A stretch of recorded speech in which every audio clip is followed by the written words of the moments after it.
akan semakin memberikan ruang manfaat bagi kejayaan Polri di masa depan melalui tugas pengabdiannya yang sama dengan polisi laki-lakinya, namun plus ada tambahan, plus ketulusan, keikhlasan yang menghadirkan sebuah kesejukan dalam hal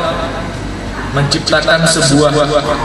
situasi dan kondisi yang kemudian dari panas menjadi sejuk.